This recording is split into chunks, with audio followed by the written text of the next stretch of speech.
Lockdown से पहले गीता के घर का नजारा कुछ ऐसा था कि रोहन ऑफिस जाता था और शिविन स्कूल। जिनके घर से जाने के बाद गीता काम खत्म करके बाकी समय आराम करती थी। लेकिन लॉकडाउन के बाद ऑफिस और स्कूल घर में ही खुल गए और इससे गीता का हाल वो तो आपको देखने में ही मजा आएगा। शिविन, ओ शिविन, महाराज उठने के लिए क्या 21 तोपों की सलामी लेंगे? अरे बिस्तर से बाहर निकल, ऑनलाइन क्लास स्टार्ट होने वाली है। अरे तुम भी हद करती हो, स्पीकर की तरह चिल्लाने की क्या जरूरत है? दिख नहीं रहा मेरी कॉन्फ्रेंस चल रही है। अब कैमरा और स्पीकर ऑन कर रहा हूं, मुझे कोई शोर नहीं चाहिए। इस पर जैसे ही रोहन लैपटॉप का कैमरा और स्पीकर ऑन करता है तभी कुकर की सीटी बजती है। करा लो अब इसे चुप। लॉकडाउन नहीं हुआ, मेरी मौत का फरमान जारी हो गया। दोनों बाप बेटे ने नाक में दम किया हुआ है।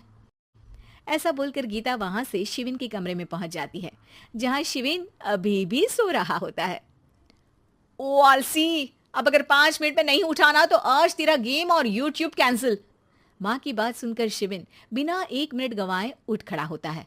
उठ गया, अभी नहाकर भी आता हूँ। ये नाटक कहीं और, मुंह पर गीला कपड़ा मार और पढ़ने बैठ।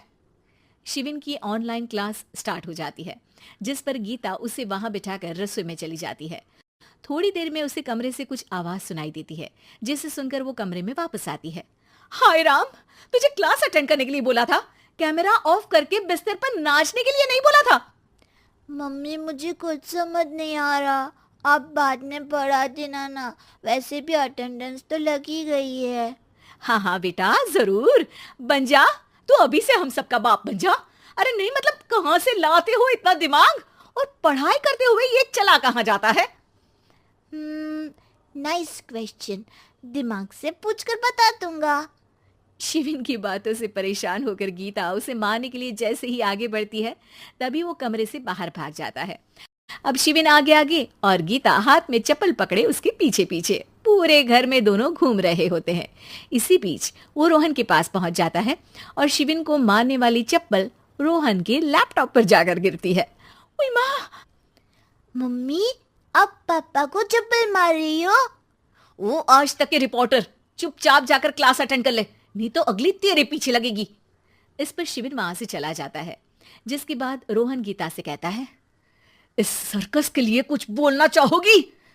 अरे क्या करूं, जब से तुम दोनों घर में रहने लगे हो, घर अपने आप ही सर्कस बन गया है और मैं तुम्हारी नौकर। कभी बेटी को संभालो तो कभी बाप के नखरे उठाओ।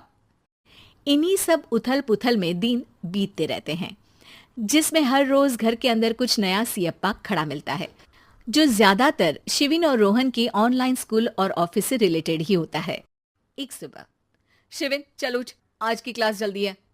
कैमरा ऑफ करके आप अटेंड कर लो। अरे ऐसे छित्तर पड़ेंगे, दादी नानी सब एक साथ याद आ जाएंगी। गीता की लाख मशक्कतों के बाद क्लास तो खत्म हो जाती है, लेकिन उसके बाद शिविन फोन इस्तेमाल करते हुए इंस्टाग्राम रील बनाने लगता है। रसोड़े में कौन था? तुम थी, मैं थी, कौन था? कौन था? हाँ, मैं गरीब हूँ, मैं गरीब हूँ। अरे ओ गरीब के बेटे, आजा, मैं बनाती हूँ तुझे गरीब। मैं बताती हूँ रसोड़ी में कौन था। पढ़ाई करने बोलो तो इनकी माँ मर जाती है, और ये पागलपंतियां जितनी मर्जी करा लो। गीता शिविन को डांट रही होती है, तभी रोहन बीच में बोल पड़ता है। अरे बच्चा ही तो है, इतना गुस्सा क्यों कर रही हो? बेटे का साथ देने की इसी एक कोशिश में अब शिविन के साथ साथ रोहन भी गीता के गुस्से की सूली पर चढ़ जाता है। अगर बेटे पर इतना ही प्यार आ रहा है तो इसे क्लास अटेंड क्यों नहीं कराते, इसका होमवर्क क्यों नहीं कराते? उस समय तो बहुत जल्दी मीटिंग आ जाती है, वो काम मैं करूं और यहाँ इस बेफिजुली की चीज में तरफदारी करके बन जाओ महान। हे भगवान, कोई तो इनके ऑफिस और स्कूल खुलवाओ, मैं इन्हें और घर में नहीं सह सकती। अरे कुछ और मांग लेती, क्योंकि तुम्हारी ये विश इस साल तो पूरी होने से रही, कोरोना। हाय नास बेटे ने जिंदगी ही बर्बाद कर दी।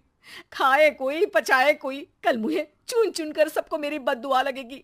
उन्होंने दुनिया का और इन बाप बेटे दोनों ने मेरा जीना मुश्किल कर दिया। गीता वहां से चली जाती है, जिसके बाद रोहन शिविन से कहता है, अरे तुम्हारी मम्मी इतनी भड़की हुई क्यों है? आपकी वजह से पूरा समय घर में रहते हो और उस पर कोई काम कराने की जगह बस ऑर्डर देते रहते हो। अच्छा बेटे, सारा इल्जाम मुझ पर, पूरा दिन तो वो तुम पर ही चिल्लाती है। हाँ, मतलब दोनों का 50-50 है, कुछ करना पड़ेगा। वो कहते ना, make the best out of worst. I have an idea. वैसे तुम्हारी माँ सही कहती है, बहुत जुबान चलाने लगे हो, कम बोला करो। अगली सुबह रोहन और शिविन अपनी गलती को सुधारने के लिए गीता के उठने से पहले घर का आधा काम खत्म कर देते हैं, जिसे देखकर गीता खुश हो जाती है और फिर बाकी बचा काम वो तीनों मिलकर पूरा कर लेते हैं। जिसके बाद अब वो सब मिल बांट कर हर काम में एक दूसरे की मदद करते हुए लॉकडाउन का मजा लेने लगते हैं।